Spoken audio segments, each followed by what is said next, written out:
The best way to gain control of the most intelligent, powerful species on the planet would be to completely divide them from the love within themselves. As soon as they are old enough to begin creating an understanding of who they are, force them into a system that teaches them that it is wrong to be yourself if yourself is different from what is accepted as normal. Confuse them about their own biological makeup so that they think that permanently altering their body is the answer to happiness. Require their daily attendance at an institution that makes them focus only on the information that is provided. Make them attend that institution from age 5 until an adult and repeatedly test them on the information so that it becomes their truth. Give them an explanation to everything so that they never have a chance to make their own assumptions of the world. Scold them and humiliate them if they suggest an opinion that opposes that of their authorities. Keep reminding them of how cruel their ancestors were to each other in the past and broadcast how cruel they are to each other in the present. Only show them tragedies on the news so that they live in fear and think the worst of one another. Convince them that their species used to be that of an incognizant wild animal. Make them think that their very existence is so incredibly random that they lack purpose and struggle to make sense of a creator. Tell them that their kind is as smart as they've ever been so that they don't question the integrity of the system that they're in. Provide them idols with artificial beauty and use them as examples of what it is to look perfect so that they are never content with their own appearance and can't help but to compare themselves amongst each other. Create addictive digital platforms that rank them by numbers so that they base their self-worth off of the amount of followers that they have and are never satisfied. Build a society around them in which those who have money benefit and those who don't fail. Make money their main focus, but make it so difficult to accumulate that they remain in a place of constant struggle, forced to dedicate the majority of their time to the system that made it this way. Tax them in every way possible, but tell them that it's for their own benefit so that they don't think twice about paying it. Take so much of their time and energy throughout the week, but give them 2 days to themselves so that they feel a sense of reward and don't fight back. Promote the consumption of poison in every social setting so that even on those 2 days, they remain disconnected from themselves and each other. Pump their food with excess sugars and addictive chemicals, but make it cheap, advertised, and easily accessible so that they never stop consuming. When their food makes them ill, prescribe them medication that only masks the symptoms so that they become dependent on it every day. Charge them so much money for healthcare so that they stay in a constant loop of consuming, medicating, and working. Cause chaos amongst them and blame it on a group of their own so that they form judgmental stereotypes. Turn them against each other in so many ways so that even if they were to connect on one, they would still be divided by another. Hello guys, David Vose here. It's a beautiful day here in paradise. Really is. They just keep a coming. Warm, summer-like day. Everybody here is doing well. Old Barry's laying here on the couch next to me as I'm sitting on the porch looking out over the garden. Hope you're having a wonderful day. You know, friends, I'm just turning this thing on, and I don't really know what I'm going to say or what I'm going to talk about today, but I do have some things on my heart that I've been thinking about, and I would like to tell you about a couple of thoughts that I've had this morning as I sat here and drank my coffee, because I was having some thoughts that was really blowing my mind. Of course, this happens just about every day, I think, for most of us nowadays, but you know, with everything that's going on, it's just ridiculous. Thinking back over your life and thinking about your childhood and the way people treated you, or the way you treated others, or the things that you were told, the places you went, the inconsistencies you found, the difficulties you had in life. You know, I'm more and more aware of how difficult people's lives are. I'm aware that there are people at any given time meandering around the world that are completely on cloud nine. They got a good job, they just got a new car, they just got married, they're having a baby, they got a new puppy. I mean, these are wonderful thoughts. And I think there are people out there doing these things and apparently happy. Although even somebody in the most extreme place of happiness, everything working good, their families all together, maybe brothers and sisters are doing well, Mom and dad still married. We still go there for holidays, that kind of a life. That'd be a good life. Everybody seems to get along. People love you. When you walk into a family reunion get together that you have several times a year, maybe out camping, I used to do that when I was young. But I don't know how. I was kind of like the guy in the background, the little kid, that nobody really paid much attention to. But I was watching and I felt comfortable. I thought my family was secure. I was raised in a religious cult, but I thought it was normal. I thought it was right. And I felt comfortable, and I was younger than my brothers, and they were married, and I could see them and their progress, and they were all married. And I had that. But what I didn't have, I think, is that there were lots of things going on, and this is what I think might be going on for lots of people, even if their life is fairly decent. I didn't like to go to school. I thought it was very odd at 6 years old to just, okay, you got to get on this school bus, go down at the school bus stop, half mile down the road, right? 6 feet of snow through the winter. Stand out there freezing, waiting for a bus that sometimes didn't show up or something, out in the middle of nowhere. You're 6 years old. You have to use your own little noggin at that age to try and find your classroom the first day. And I was so very shy. And I was taught as a witness, Jehovah's Witness, we were taught, first thing you have to do when you go in there now, son, I know you're only 6 years old, but you need to go in there and tell the class that you're Jehovah's Witness and you don't salute the flag and you don't celebrate any of these holidays and birthdays and you don't do this and you don't do that. And so you're not going to be involved in their sports. You're just going to sit there in your class.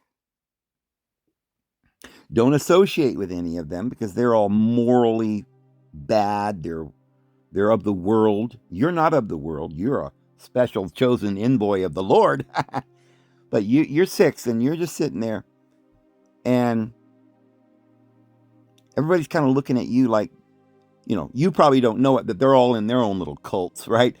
We got maybe a Muslim kid. But in my case, I was in Mormon territory. We lived in Idaho for a lot of those years, in Northern California, a short portion of that time. But growing up, I kind of went to school in Idaho, and I never went past I finished 5th grade. I never went past that. I think 2 months of 6th grade. So it was over at that point. And the reason I didn't have to go to school anymore is because that's when my dad grew that beard, and he goes down to the Kingdom Hall one day. We're all going in, and Dad's got a beard, and we were completely ostracized and executed, basically spiritually, from the religion in our family. And it never did. We never recovered from that. So basically, I was kind of out there on my own at 15, working, cooking, all of this. And I'm thinking, okay, when I was a young person, even though I had some of this family and some security, thinking that I had this family, I also had a lot of things on my mind. Like, I was told that Armageddon was coming at any moment and all the world was going to die. Only a couple of million people would survive, and all because that was how many witnesses that we thought were around at that time that were active.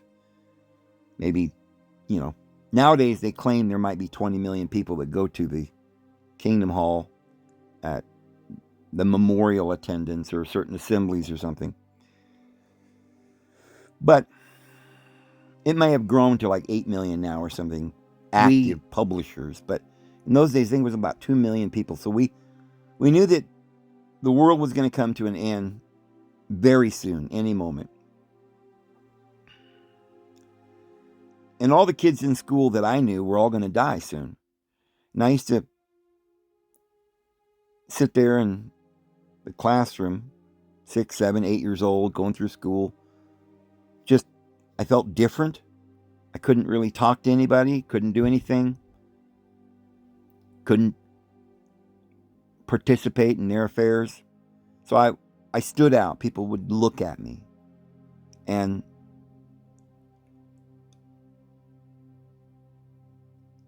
aside from all the little problems that I had as a kid, I'm pondering this now and thinking that I wasn't anywhere near a worst case scenario. As I was saying earlier, I think there are people that have a fairly decent life off and on throughout their life. Like I said, I did when I was very little, till I had to go to school, and that just was like torture every day. And it was frightening. But it was all right as long as my family held up. But when that situation deteriorated, and there's a picture of my dear mother, but when that situation deteriorated and I was more or less watching my mother just waste away, lost all of her religion, her family, her friends, watching my family just drift into this sort of staring into space, like nobody could talk about what happened. I wasn't allowed to talk about it. I couldn't bring it up and say, wait a minute, what happened? You guys taught me for 13 years that I had to be a Jehovah's Witness. And this was the truth.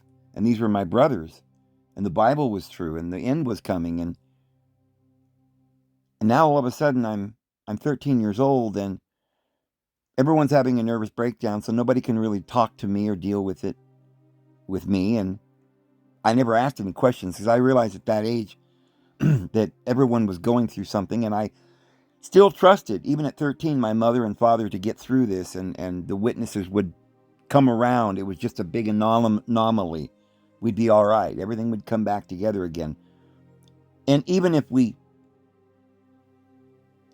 couldn't get this fixed, surely I wouldn't lose my family, my sister, my brothers, my mother, my father, my aunts, uncles, and cousins. Surely they would go, wait a minute, this is crazy. We're not going to just throw this little kid away, or like, yeah, we didn't talk to him much growing up. That was our religion, but maybe this was wrong. Like nobody ever noticed me. Everyone else was having a nervous breakdown. Everyone else was in their own mind going through whatever they had to get through to try and reconcile what had just happened. But no one ever came to me and sat down and said, all right, this is what's going on. We were wrong. The witnesses are wrong. I mean, what were they going to say? Oh, well, the Bible wasn't true. No, they probably still believed in the Bible. And I was taught that from the time I was little. So I still did. I kept waiting for Dad to do something. But I certainly didn't think that Dad would leave my mother and I would end up cooking as a fry cook at 15. And there's my dear sister. But I never even could have imagined that I'd just have to kind of just go out there and start working and try to find an apartment or, I didn't do very well. I would work for 9 months as a fry cook somewhere and quit, take that money and get in my car and, drive into the woods and camp for a few weeks, or just try to think of what was really going on, going over and over in the Bible, things that, that I learned, trying to understand. I just felt like, okay, this must be part of the experience of being faithful. When everything goes to pot, you've got to stay faithful. And you've got to, prove your integrity. And this is, I figured that maybe I was getting some brownie points, maybe, if I could keep it together. But I was so alone. There were times when, especially when it first happened, when I was still getting used to the idea no one was ever going to talk to me again. And I had no worldly friends. And I didn't have the ability to make worldly friends because I was so backward and shy, and my belief system wouldn't allow me to associate with anyone, to go to a bar, or, not that I didn't at some point end up going into a bar a couple of times and trying to, see what the world was doing. Maybe in a moment of loneliness, I was like, let's just stop in here at a bar and sit there and have a drink because I'm not supposed to drink this stuff. What is it, whiskey? Whoo, try that, Oh, look at those cigarettes. We're not supposed to smoke those. $5 in the machine. Stick the quarters in there and get me a pack of cigarettes. What is that? I felt like I was the worst sinner that ever lived. But I did it. I did smoke a cigarette a few times and tried to see what the rage was all about with all this sin stuff. Over the years, I met a lot of different people, worked with different people, never really got to know anyone because I just didn't know how to make those connections because of being a witness. So I would go home, and the only thing that probably even saved me is the fact that when I was about 30 years old, I had my daughter. I met a woman, and we had my daughter, and of course, crazy story, but this woman in the hospital, right after Autumn was born, she said to me, "Go ahead and take Autumn." I named her. She didn't want anything to do with it. She said, "As soon as the baby's born, you take her and leave. And I don't want to ever see you guys again." So I did that. Although she did come around a couple of times, and I did see her a few other times, and that's another really crazy story, but I won't go into all the boring details of that. Not boring, but too deep and difficult to even talk about here. But so for the next several years, I'm raising this little girl on my own, and it was very difficult. I could barely take care of myself as a fry cook anyway. There was a lot of problems that incurred, but we had each other. And I can say, if I had never had that little girl at that point in my life, I don't think I would have made it. She gave me some sense of belonging and some sense of a reason to carry on and live. I think some of you might be able to imagine just how hard it would be to be all alone for many years and have to keep going and working and doing things and wanting to reach out to someone and say, why? What happened? Of course, as you get older, you don't need those questions answered for you because you can kind of answer them yourself. And you're imagining, well, my brothers and my family are all probably having the same crisis in their mind too, and they don't know what to do. It's just that I always thought that it was odd that none of the people that you respected and, elders, friends, relatives didn't ever sit down and say, "Man, this is crazy." What, your dad grew a beard and now you're ousted from society for the rest of eternity? Maybe some of them thought, well, that young man was disfellowshipped.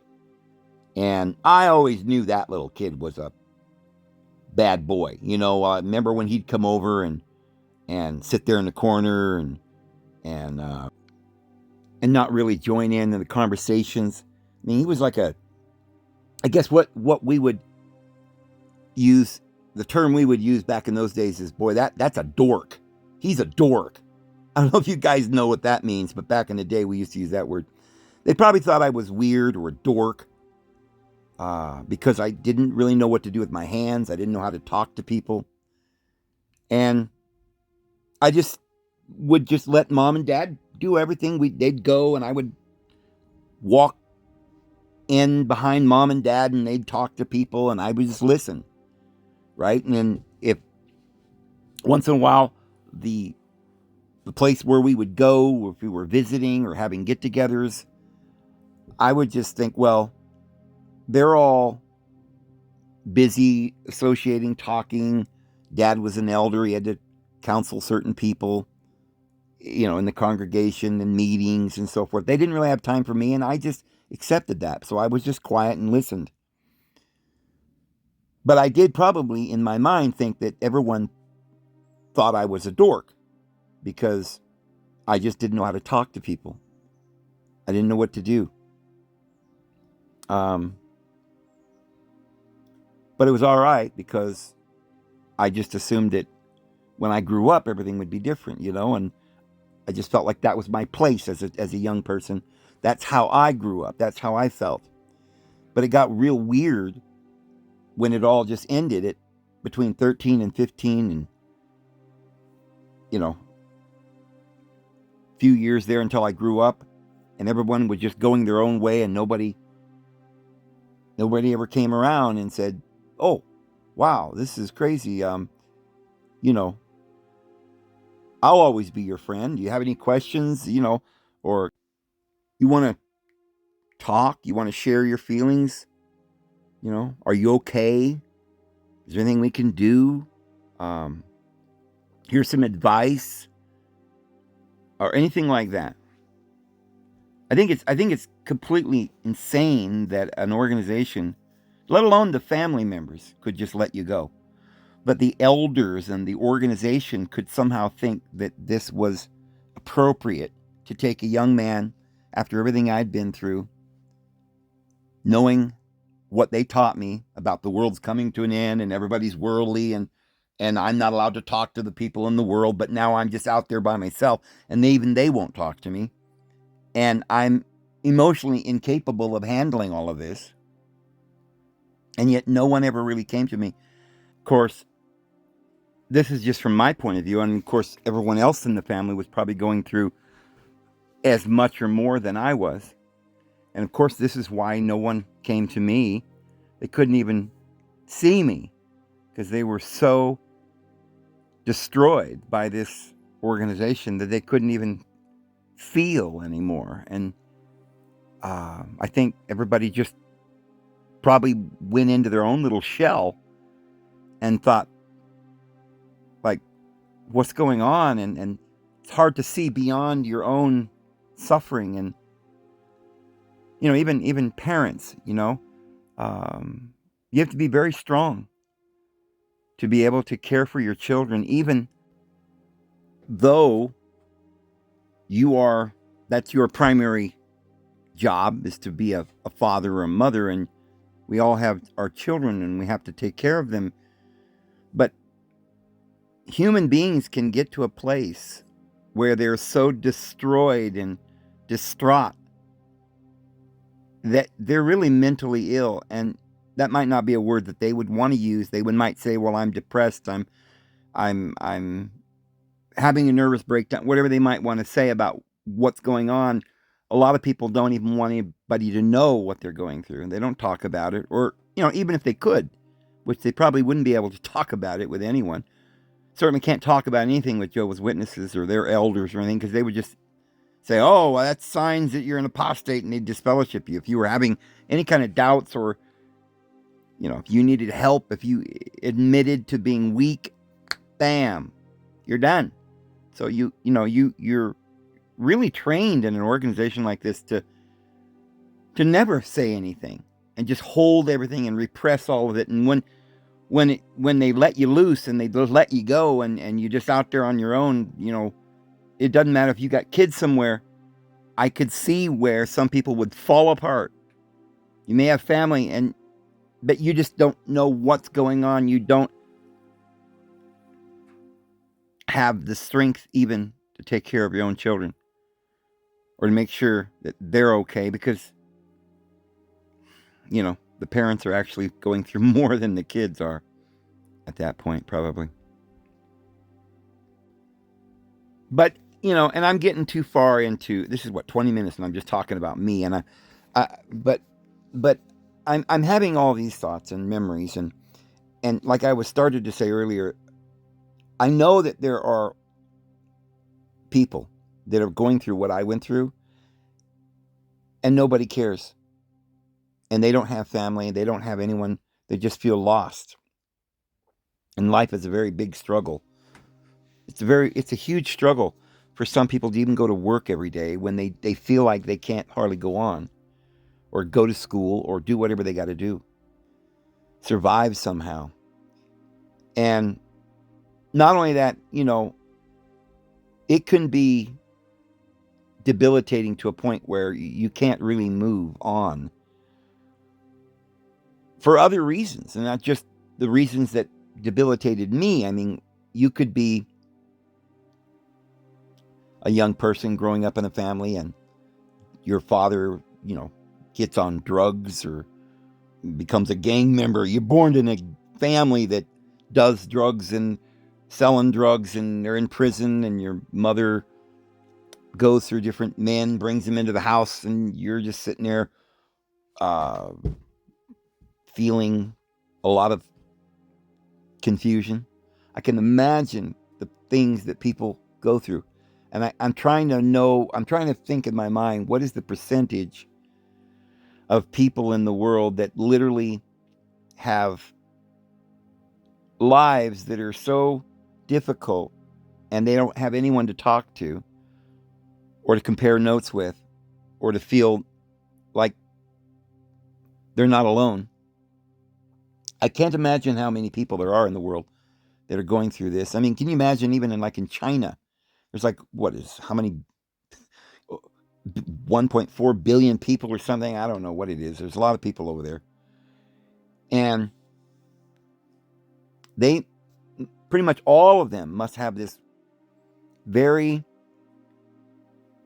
strange existence, because I suspect most of them don't really have any hope. I mean, if you were born a communist, I guess they don't even basically teach anyone any kind of religious views or explanation of why you're here. And you think about what the world is being taught, at least a great deal of the world is being taught that we're on a speck of dust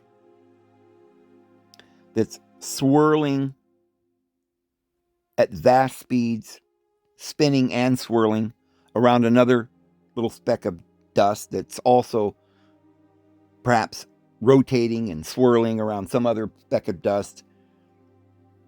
And this universe, you're in the middle of an infinite vacuum of space that is so incomprehensibly large. I mean, I don't know if we fully understand how big the universe is, but I think most people do realize that they say it's infinite. That's pretty big. I think you can imagine. Well, we don't really know what that would be, but we can imagine that it's just vast. It's like hopelessness. It's like there's no meaning. There's no end game. There's no where we're going. They don't know that we're here for a reason. This is a classroom. You should be good to one another and love one another. Why? Well, because everybody should be good to one another.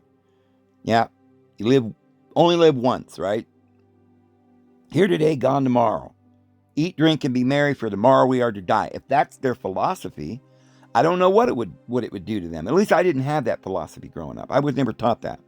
I was taught that there is a judgment, that there is a divine being, there is a purpose. And I think that was important, and I still believe that. It's just that now what I was told about Satan running the world and sin is kind of helped me to realize that no matter what I've ever gone through, there has to be some kind of reason.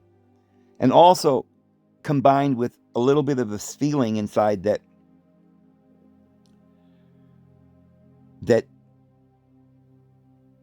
though we're going through this, it's a test or a trial, and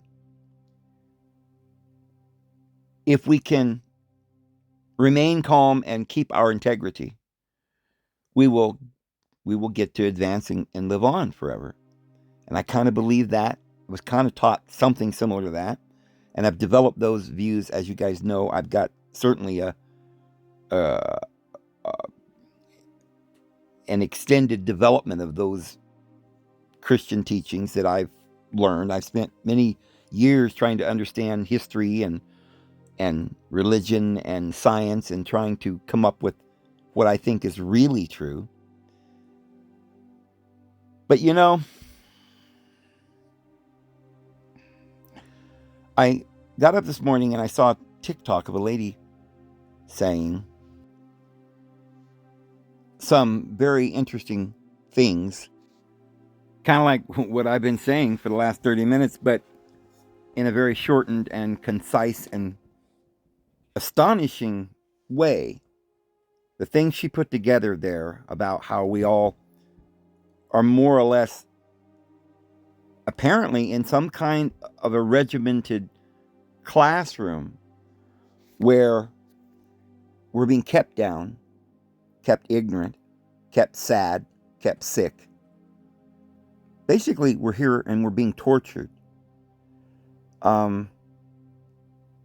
It doesn't really seem like the kind of torture that one should have from a loving father. So we gathered that for whatever reason that we're here, it may have started out being a classroom, but I don't think anyone could imagine at this point that what's going on with our government, the manipulation, the theater, the gaslighting, the constant red and blue lights and sirens and tickets and permits and laws and school shootings, 9/11s, wars coming any minute, collapse is coming, people are dying. It's on top of all of that lonely and disconjointed, miserable. And the very few things in life that we might have gained, like our families, our wives, our children, our jobs, our homes, has been ripped out from under us. I mean, look at the people in Gaza, the genocide, and we're like, oh my goodness. But that genocide is going all around the world. The people of Africa have been going through this for thousands of years. I just found something out the other day. I'll show you a little picture of it right here. This is crazier than anything I could have even dreamed up. The reset. Here in Paris, France, are the Paris catacombs. There are many genocides that occurred in Europe. They covered them all up in order to avoid accountability to those countries involved. Here at the Paris catacombs, over 11 million giant skull and bones are here. The catacombs stretch over 200 miles, though only a small portion is open to the public. The rest is off limits and illegal to enter. Sounds like the Grand Canyon 200-mile limit, also of restriction. Rack 'em and stack 'em. That's all the elites, or shall I say the elites, can do. Guys, these skulls in France there's millions of them, and they're dated from around 12 or 1300 is when they made this. 1200 is the time that the Waldensian French Inquisition went on, where they were mass murdering the children of Jesus Christ and Mary Magdalene. Most of them probably fled to Spain, Scotland, Britain, the Ottoman Empire, everywhere all over the world, Africa. But the ones that didn't get out were murdered, and they had so many bodies, they had to just pile them on top of each other, and they just decided to go ahead and make a monument to all this death, and they're proud of it. I looked it up, and AI says it's probably not all just from the Inquisition, but they do admit that some of the heads there are from the Waldensian Inquisition, and other mass inquisitions and murders that the Catholic Church did upon the Cathars, or the true Christianity. And, so whatever we're going through, I suppose we can't really complain that much, I guess. But this death and destruction and evil has been going on for maybe thousands of years, but perhaps they led us to believe that it went on for thousands of years, because we don't know what the conditions were on this earth really before Jesus Christ. But we certainly know that from the point in time when the papacy and the Holy Roman Empire, these Germanic tribes, came down, took over the church, from that point forward, we've had nothing but war, murder, evil, hate, genocide, and death everywhere in the world. And then they went to Africa and made millions of people slaves. There are millions of people that have been enslaved in South America for years. In Bangladesh, Mozambique, Vietnam, North Korea to this day. What the communists went through for long periods of time. And people in China, in the Second World War, and all the literal disgusting evil. And that's just the blatant evil. What we're not seeing with our eyes is the indoctrination, the slavery, the loss of family members, the addictions, the troubles, the everyday attempt to live, the starvation, mothers watching their babies die in front of them, brothers watching their family members bludgeoned on the battlefield, and bludgeoning your brother on the battlefield as well, and the things that we ended up doing, perhaps because we didn't know what else to do. Someone has literally had us in a mind grip, manipulating our soul for a long period of time. And guys, it's getting to the point now where I think the AI and the mental and social control is way too much. I don't think people could come out of this on their own. If there isn't someone coming like Jesus to make order again on this earth and stop these evil, wicked people from doing what they're doing, it won't be very long, shortly,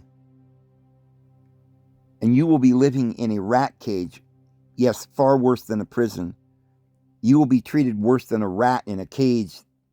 I don't even think you'll get cheese or a little exercise wheel. I think you'll just sit there with your bottle of poison and your bag of poison that you can't stop eating, that you're mentally enslaved to, and your violent porn and your thoughts of self-mutilation and suicide. But perhaps they will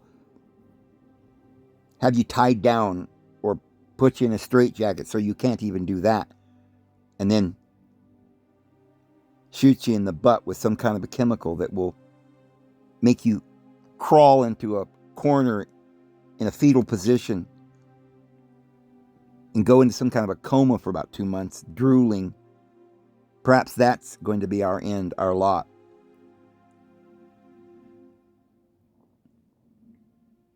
Or maybe something worse. If there's anything worse than death, I think they're planning it.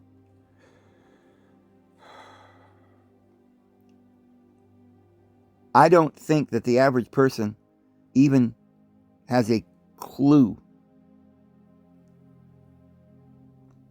of what's going on. Everything's a psyop. This Charlie Kirk thing. You think this is the first time that they've been psyoping us? You don't think Sandy Hooker, with the children? You don't think Pearl Harbor, 9/11, Bay of Pigs, assassinations, other than Charlie Kirk's, depressions, bank collapses, wars, everything that's been going on? You don't think it was all orchestrated? And each one of these events were designed to bring your mind into some kind of torturous control. MK Ultra mind control is through suffering. They cause you to believe what they want through mental suffering. And this is what's going on. There's a million things we could talk about. But let me just mention something that I was thinking about this morning. I was thinking about how far they say the stars are from us and how they know the size of each one of the stars, the brightness, the luminosity, what kind of elements are in that particular light in the sky, whether it's a hydrogen, whether it's a brand new baby star or an old star it's about to blow up into a nova. They know it all. They can see galaxies. Think about our galaxy alone is 200,000 light years. A light year is something like 6 trillion miles. So 200,000 light years is many, multiple hundreds of quadrillions of miles. And then beyond our galaxy, they claim they can see distinctly about another 500 billion other galaxies. And they've got them all named, and they know exactly where they're at and positioned, and they know that some of them have black holes and some don't, and some this and some that. They can see a planet on a star hundreds of light years away and tell you that there's water on that planet. This is what they're saying. They can shoot tin cans filled with rocket fuel out into space, way out beyond Pluto, through a firewall they claim is thousands of degrees Fahrenheit that would melt any known substance in the universe and vaporize it into plasma. And yet they went right through it and took the temperatures, and all of this is absolute insanity. And they claim that all of this is going on in a vacuum of space.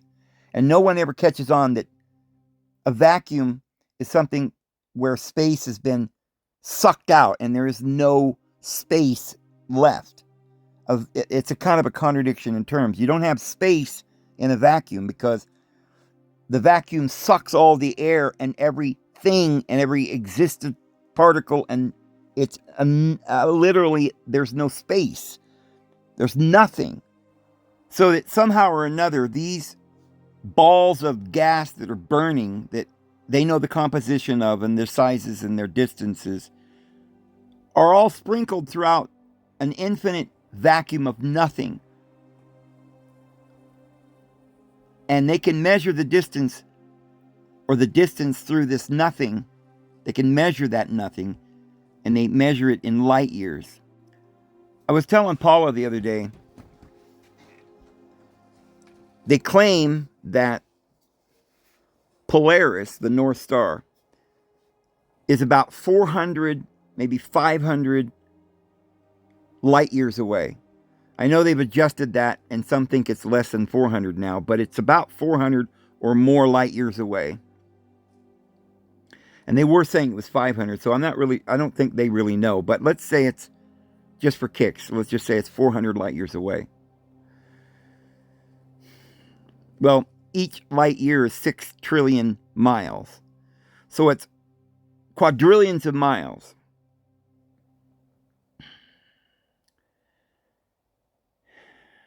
And they claim that Polaris is about, I think they say 5 or 6 times bigger than the sun.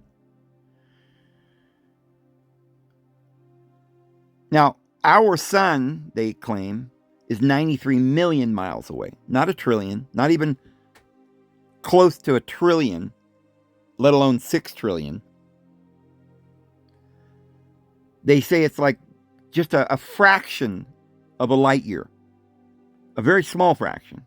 They say the sun is an incredibly small fraction of a light year away from Earth.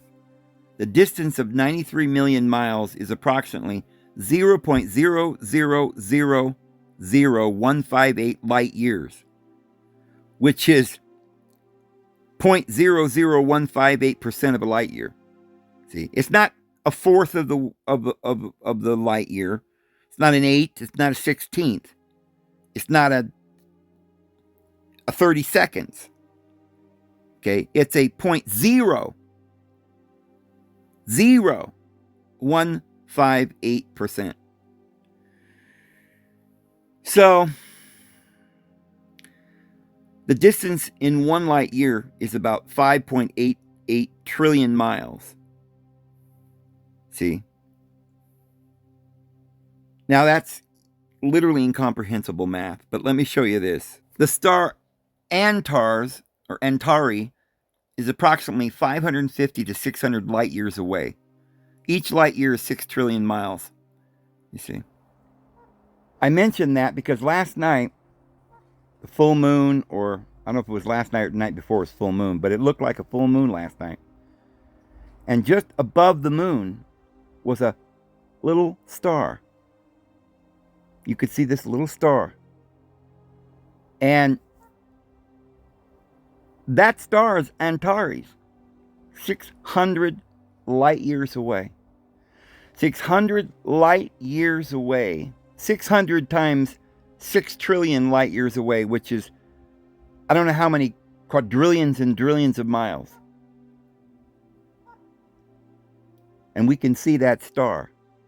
And what about Polaris, that we can see that all the boats guide their ships by? The North Star. It's about 400 light years away too. And yet we all sit there and see it shining brightly in the sky. About 3 quadrillion miles away. 3 quadrillion miles. And we can see the light of that star. But remember, the sun is 93 million miles. And I asked, if the sun were twice as far away, would it be half the size? And they say no. If the sun were twice as far away, it would not be half the physical size. The sun's actual physical size would remain unchanged. Duh. I'm talking about apparent size. But its apparent size in the sky would be half, or halved. This is due to the principles of perspective and angular size. Apparent size is inversely proportional to distance. An object twice as far away appears to be half the size. So now, think about this. The sun is 93 million miles. It appears to be about 1 inch, apparently, from our perspective. It's about 1 inch wide up in the sky. And it's 93 million miles, they say. Now, let's say that the sun was twice as far, 186 million miles. Well, it would be half the size, about ½ an inch.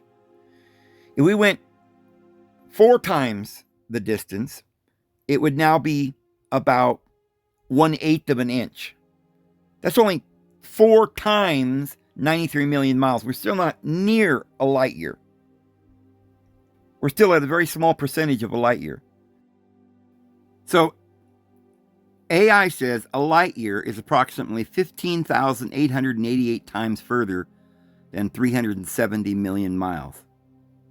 Times further. 15,888 times further than 370 million miles. I asked AI that because, remember, the sun's 93 million miles, twice as far as 186 million miles. And twice that far again is about 370 million miles.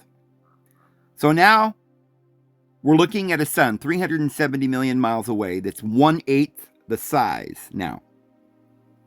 And we've got to do this again and again and again, this experiment of going out twice as far, 15,888 times. We're already at a fraction, at 1/4 of an inch, and now we're going to go 15,000 times smaller, shrinking by half each time. And remember, that's only 1 light year. These stars are hundreds of light years. So now, times that 15,888 times by hundreds. Okay, keep that in mind. We're only talking about 1 light year, not 400 light years, which is how far Polaris is, or 600 light years away, which is how far Antares is. But we're just talking, what if the sun was a light year away, not 93 million miles? Well, we would have to shrink the size down from 1/4 that we have it at and go 15,888 times more, each time going down by half. And then when we're done with that, that's only 1 light year. We haven't gone 500 light years, which would then, you'd have to shrink it 500 times more. 15,888 times. Just the 888 times on the end of that number would make that sun disappear into absolute nothing. But we've got to go 15,888 times again, just to get it to 1 light year. And from there, we're going to have to do it thousands of times more, times the hundreds. See, not just thousands times more, but thousands times hundreds times more to get it to shrink down to where it would be at 500 light years away. Not only would that sun disappear completely, but if that sun had been 5, 10, 15, 20 times bigger, it still would disappear completely in the distance. And any of you who believe that somehow or another we're not being lied to, you are an outright complete fool. However, I understand. I'm sure your life has been very traumatic, as all the rest of us. But we're going to have to start waking up now, guys. They're lying to us. And this is ridiculous. So, once we get to a place where we realize that everything we're being told about space is just made up, completely made up, there is no space station because it's 250 degrees below zero where the space station is. They're claiming. In the sunlight, it's 250 above. It's 250 degrees Fahrenheit. You'd burn up like that. And they're out there running around, dangling from ropes, hanging in the space, outside of the space station, in a flimsy little jacket. Everything in that space station would freeze and be inoperable at 250 degrees below zero. On one side of it, they could maybe reflect the light off of it somehow, but there's no way they could get that space station to remain livable. The gas will freeze before that. Oil, there is no metals that could withstand the heat differences between that kind of heat and then cold. There's no way. It's all lies. We didn't go to the moon. It was shot in a Hollywood studio. We're in a Truman Show, and everything we're seeing is a lie. Charlie Kirk, if he was assassinated, probably wasn't even assassinated. He was a Mason. We proved that.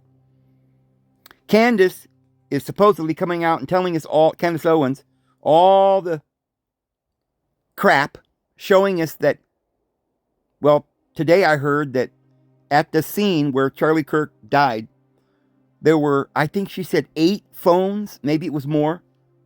They were all Israeli phones that had been,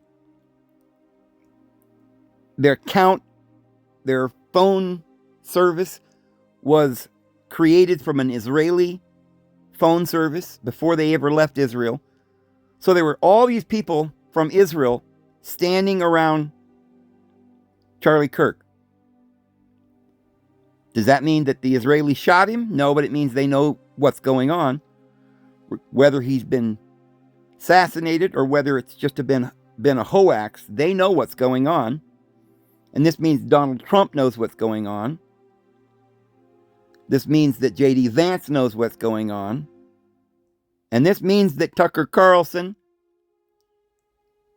Joe Rogan, and all these other individuals are being either manipulated or they're all in on it. They're all Masons. And you and I are sitting here and we don't know what's going on. Meanwhile, they claim millions of people are dying because of these insanities and hoaxes that they do every year. People are being shot in certain school shootings and riots, and people are starving. We had this thing called, the thingy, where supposedly millions of people have now come up missing, because not even because of the epidemic, but because of the doctors, probably. And we don't even know. They won't even tell you. Maybe the Spanish influenza around the time of the first, it wasn't the first reset, but back in World War I. We had World War, we had the plague, we all this has been going on for thousands of years. Mass murders, as we showed in France. The Waldensian Inquisition, the Spanish Inquisition, the Huguenots, and their murders, and all the children and the little orphans that we talked about the other day. Think about the suffering that those little children went through.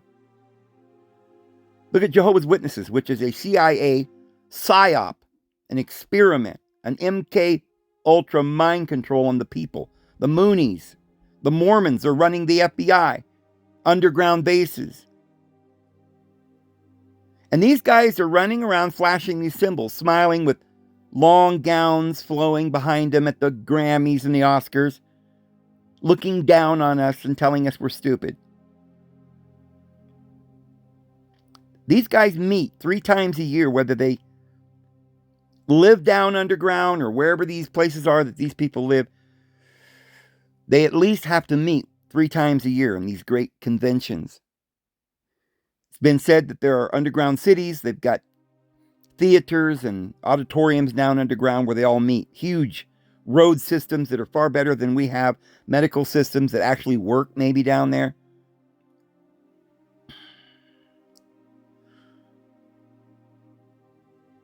And they're taking our children. This is why they've got all the homeless.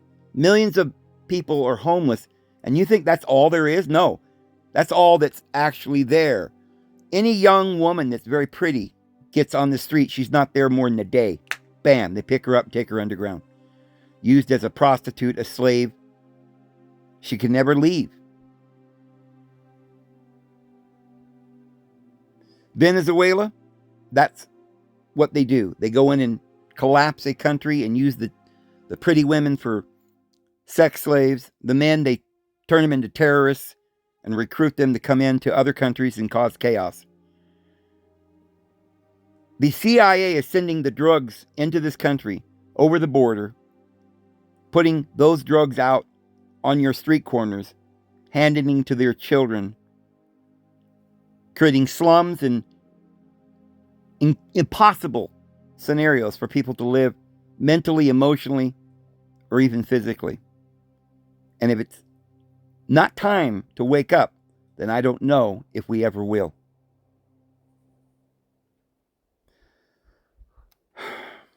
So friends, I'm just going to go ahead and leave it there, because we're at an hour now. And, I think that if all of us could just realize that this is happening and not take it lightly, but take it seriously. Somebody who's an organizer, because I'm not much of an organizer. I'm a talker. I can explain. I can, make sense out of some things sometimes.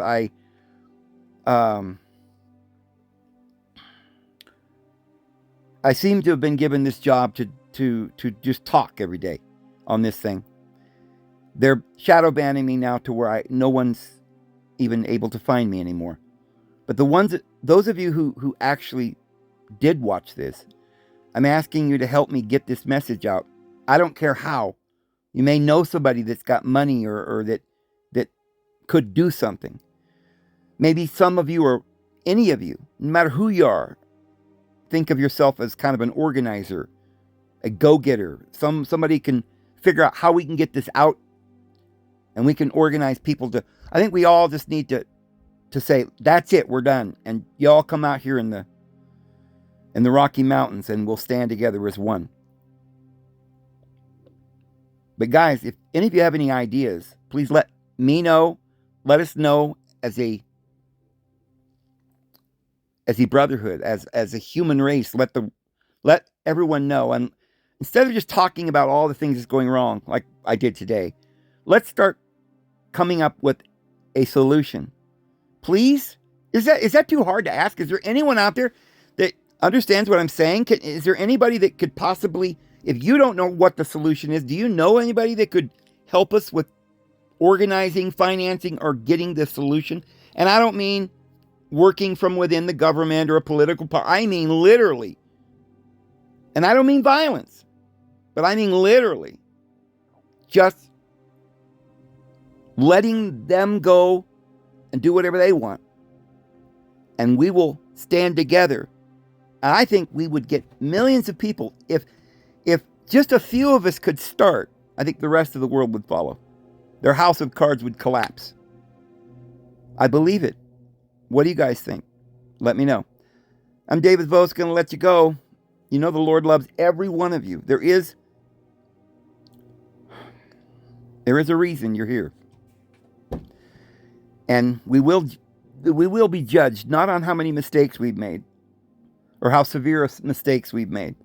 We're only going to be judged on whether or not we have enough love and integrity to get through this and not fall apart, because evidently we're in a serious classroom here. Jesus said, "Ye are Elohim, and all of you will die like men." Jesus made a covenant with his disciples. You'll sit upon thrones and judge the 12 tribes of Israel. You who stood with me during my trials.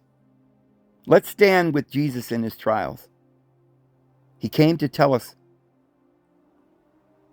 the truth. And if you read what Jesus said, he tells us the truth. He tells us that the devil is running this world. And his solution is get out of the world, get out of Babylon. You don't want to share with her in her sins and partake of her plagues. And he says that we should go and help and preach the gospel and feed the hungry and clothe the naked. Let's get doing this. Let's do this, friends. Anyway, I'm going to go ahead and get this uploaded. We'll see you guys tomorrow. Have a good one.